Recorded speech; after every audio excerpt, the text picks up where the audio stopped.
So our last session comes, as I said, from Dr. Adam Bays. He's a senior research fellow with the Black Dog Institute, and he's going to talk to you about, this is really interesting, about exploring new treatments for severe depression with ketamine and psychedelic-assisted therapies. Fascinating.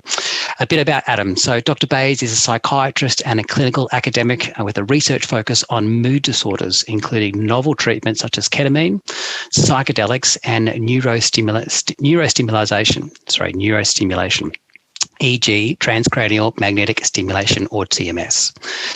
Adam works at the interface of research and clinical application and has an interest in developing models of care, having established the BDI ketamine treatment program and recently the esketamine early access program.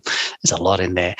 Prior to his role at BDI, he worked as a consultant psychiatrist at Prince of Wales Hospital, which is just up the road from us here in Randwick, when we used to go to the office, and as a senior lecturer at UNSW School of Psychiatry, having completed his PhD on differentiating bipolar disorder from borderline personality disorder under the supervision of our founder at Black Dog Institute, which is Professor Gordon Parker.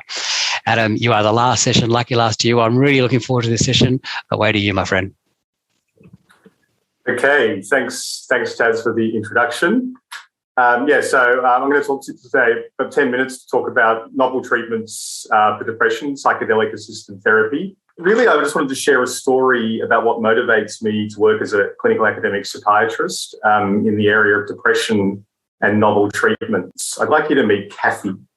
Kathy is a 36-year-old single mother with 3 young children.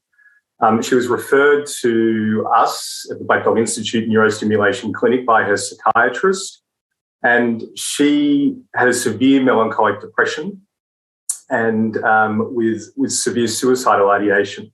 And she'd been tried on all the different classes of antidepressants, including an addition of antipsychotics and lithium.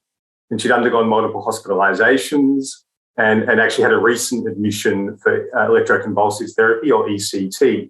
And while that was partially effective, she experienced severe cognitive side effects, and that treatment needed to be stopped. So she was referred to our clinic really with the psychiatrist not knowing what to do. And the psychiatrist was aware that we were involved in novel treatments. So I'd like to just briefly discuss Kathy's response to ketamine. So you can see here, this is a graph of Kathy's depression scores, which we measure objectively. And down at the bottom on the left-hand side, she started with a very severe depression score, so down there in the mid-30s. And on the vertical axis is improvement, okay? So she received a number of different ketamine treatments. And then you can see that red line, score of 10. That meant that she no longer met criteria for depression. We gave her a final ketamine treatment, and then at 2 months follow-up, she remained well. Now, this was pretty startling looking at this graph, but what's more important, I think, is how did Kathy actually subjectively feel? And she basically said she got her life back, that she used the term resilience. She could take care of her kids again. She could do things she just couldn't do before, like a supermarket. And really importantly, that suicidal thinking greatly reduced. So this is an example of a novel treatment that really changed Kathy's life.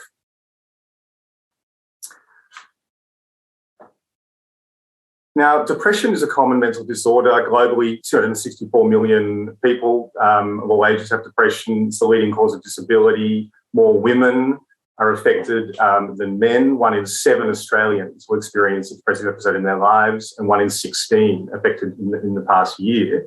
And our team is very interested in a subset of depression, which is known as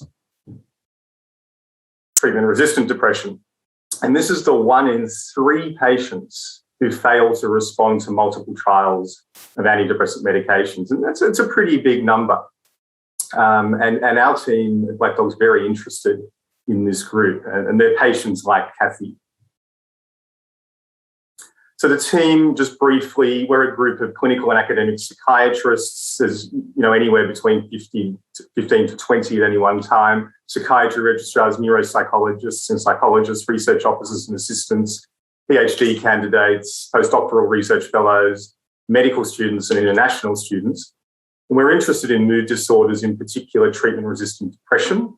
And we run a program of clinical research involving novel therapies. This is TMS, direct current stimulation, ketamine, and we also run treatment clinics in these modalities. So it's both research and clinical, translating into clinical care. And so we have TMS, DCS, ketamine, and Yes Ketamine Early Access program.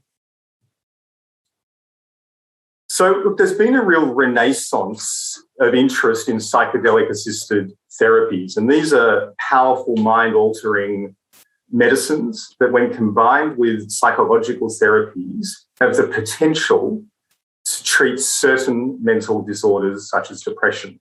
Now, I've spoken to you about ketamine.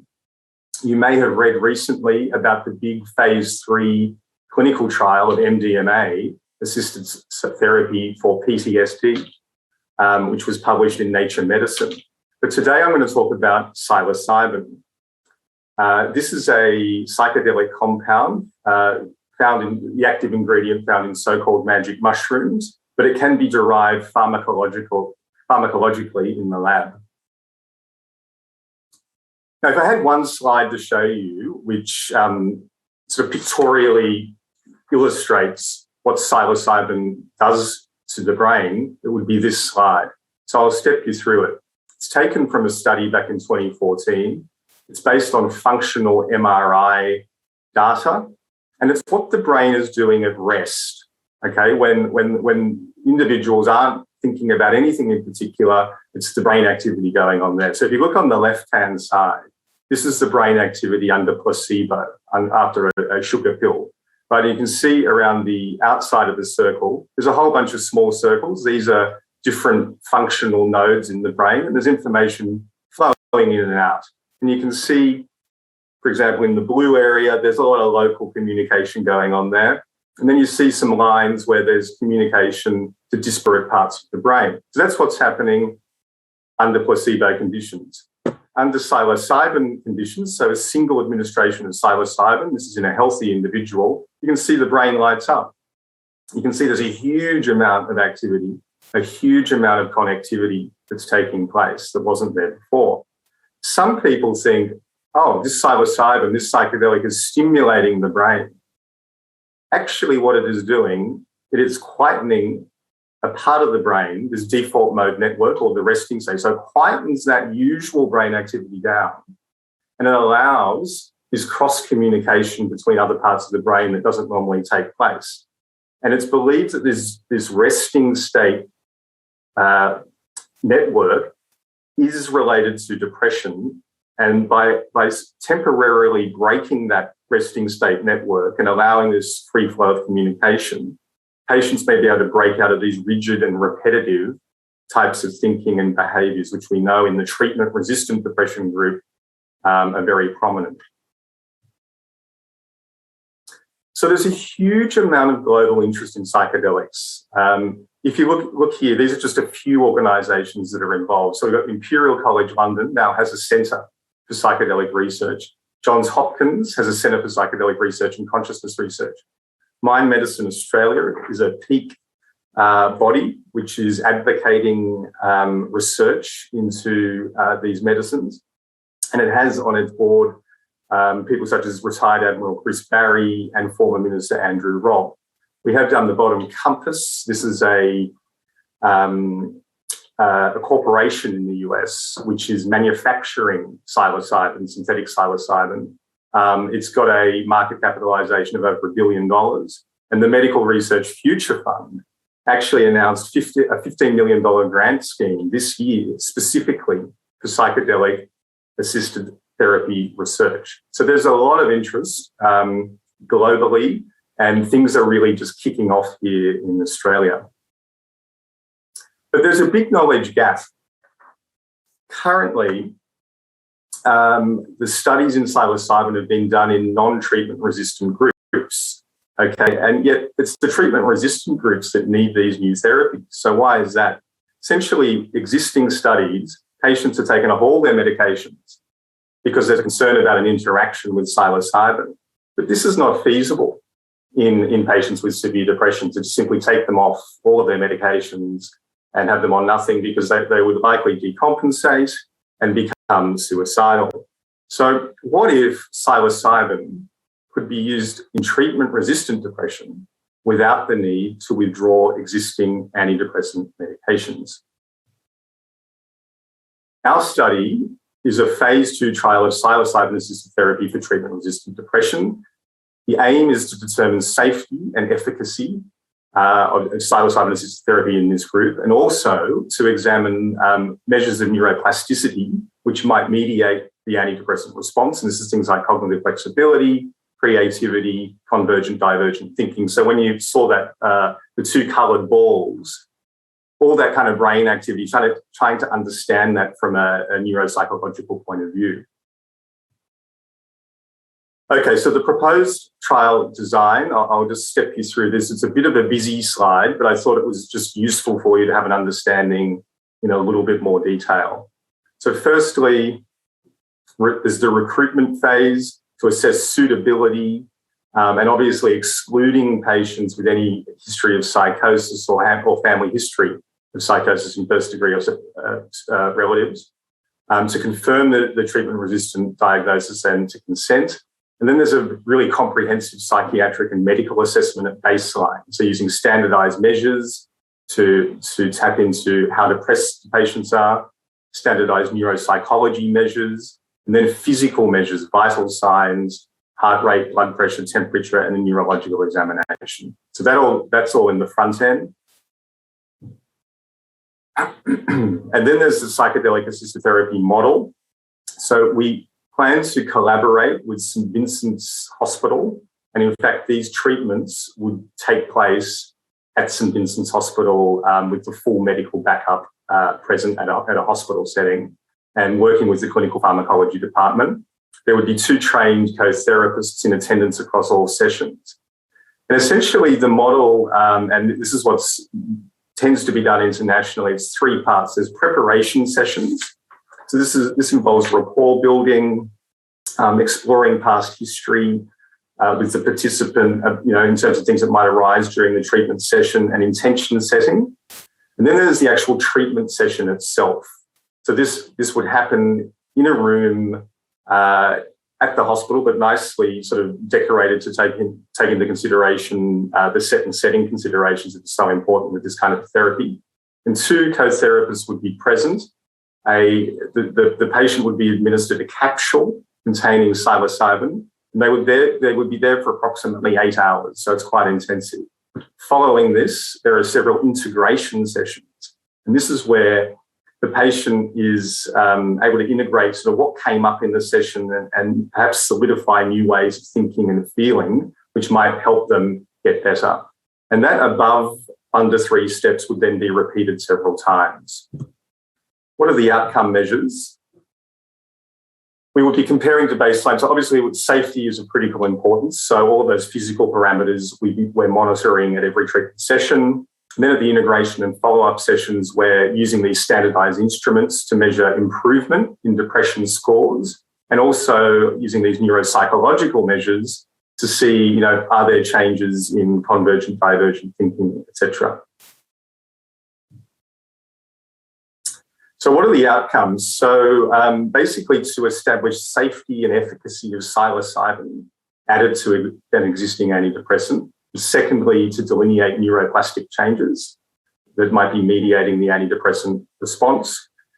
And so what does this mean? I mean, if these results are positive, it opens up the potential that this 1 in 3 patients, this treatment-resistant group, could conceivably have access to a novel treatment like psilocybin.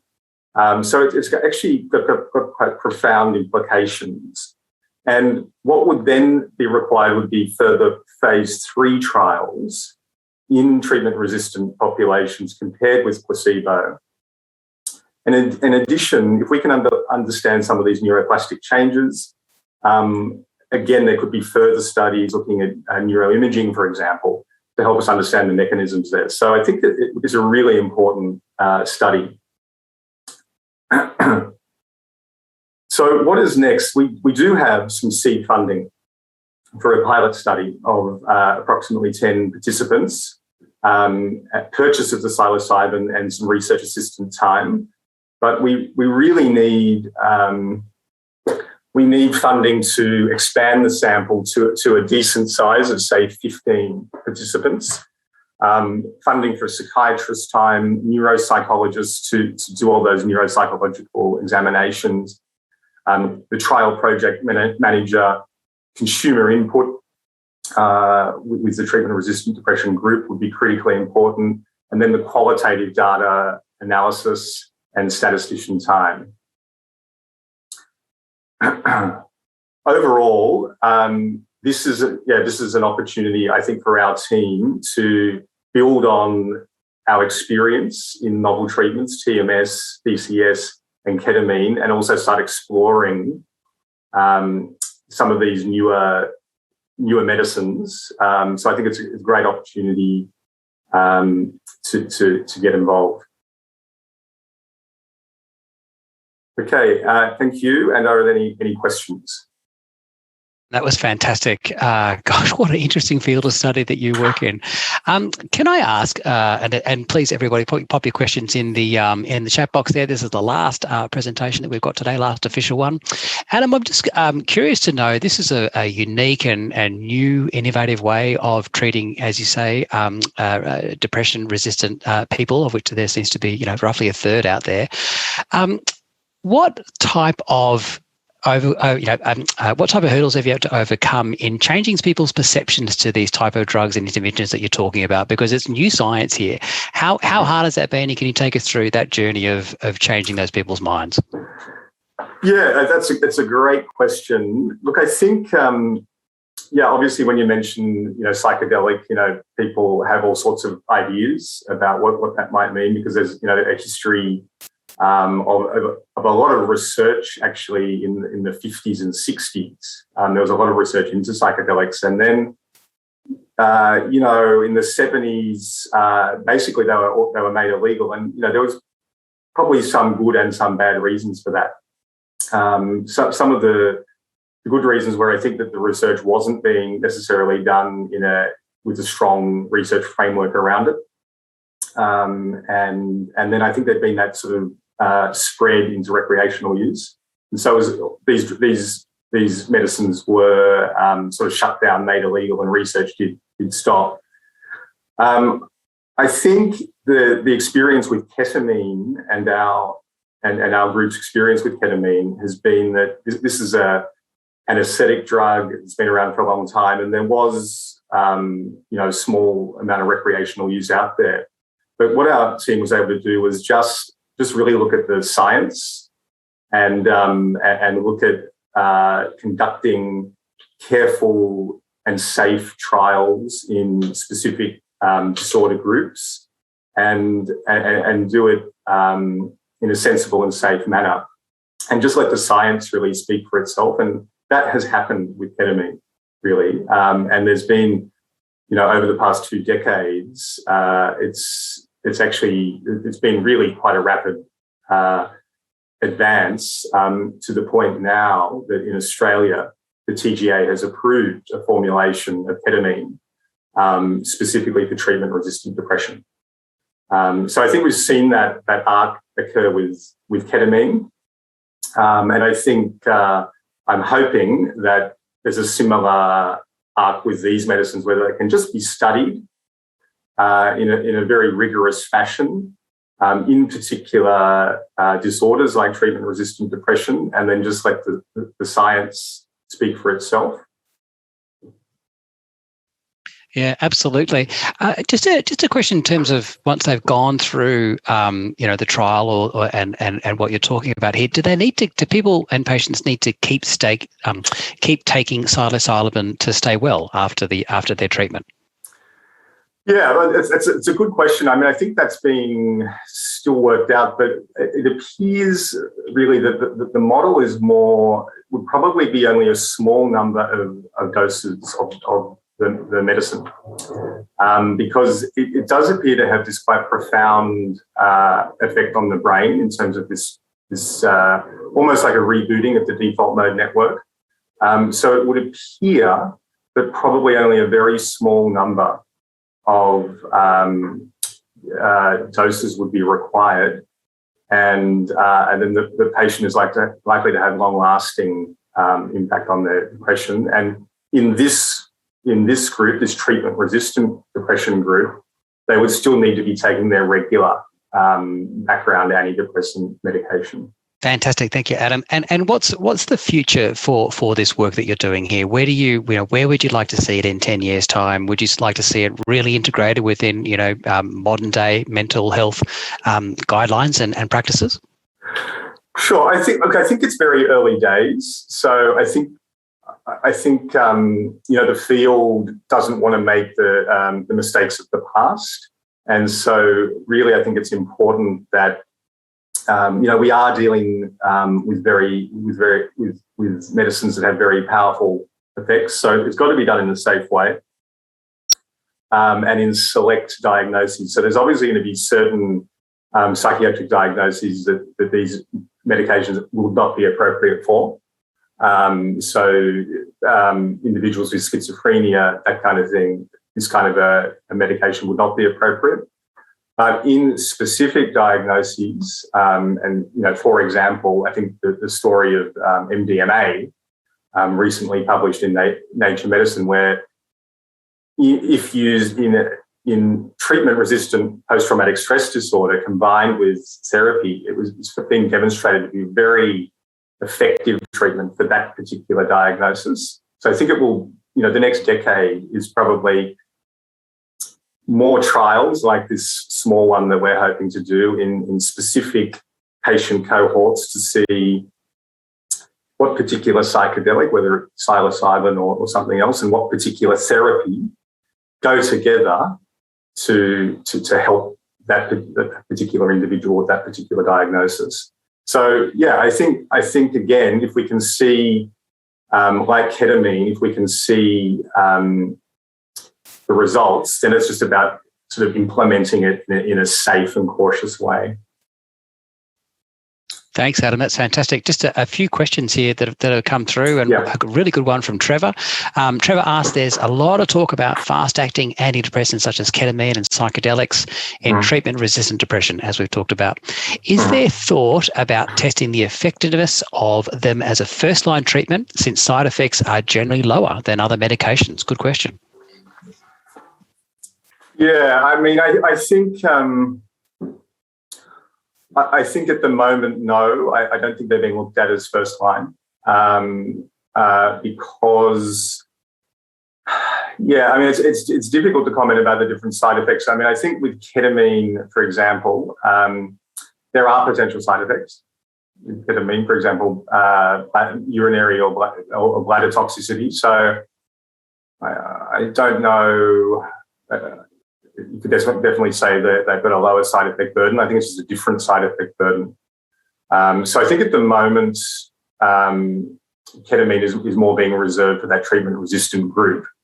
And other medications, overall can probably be more administered in a more straightforward way. Yes, you're right, though, there is a side effect burden there. But I think at this stage, I don't see these medications being first line. I think with the psychedelics, it's far too early to say. I mean, it's just we're really at the early stages of really understanding these medicines. But it's a good question. Yeah, that's a good question, and it really talks to, it perfectly exemplifies how Black Dog really is at the cutting edge of this type of research. A good question here from Jody, which is, what kind of training are the therapists undergoing in order to be administering psychedelic-assisted therapy, e.g. Mind Medicine's CPAT course? Yeah, okay, very good question. Another good question. I'm currently doing that course myself, but we will probably we've linked up with some other groups overseas, and we'll be doing the MAPS, which is the Multidisciplinary Association of Psychedelic Studies training. So we've got colleagues in Victoria, and we'll be all of the therapists will be undergoing this rigorous training following the MAPS protocol. Thanks, Adam. And a good question here from Angela, which is, was ketamine administered along with other treatment modalities simultaneously or in parallel? Yeah, that's a great question. Interestingly, with ketamine, it is because it works. It's not serotonergic, so it doesn't work on the serotonin system. So it works on NMDA. So it actually, in general, we were co-administering the ketamine with the standard treatment the patients were on. So if they arrived on an antidepressant, we continued that. And with S-ketamine, the manufacturer says that an antidepressant should be initiated with S-ketamine. So the ketamine S-ketamine is a little bit more straightforward in that sense, whereas with psilocybin, it's really a bit unknown if you can co-administer, and that would be one of the key questions of this study. Thanks, Adam. That was my pause on the unmute button there. One last question, if we can, to wrap us all up from Rodney. This is a really good question, Rodney. Has there been or will there be any research for psilocybin-assisted therapy for C-PTSD? Yeah, look, I think potentially yes. In fact, there may even be some studies in the pipeline being done overseas. I know that a lot has been done with MDMA for PTSD in veterans, etc. But I suspect there would also be some interest with psilocybin, particularly this idea of resetting the default mode network, and so I think there's certainly some interest in the anxiety disorders. Yeah, psilocybin. Yeah. Fantastic. Thank you, Adam. Adam, that was such an insightful and really great presentation. There's lots of comments coming through, but unfortunately we're going to wrap that session up now. But thank you so much. That was truly great. Thank you, my friend.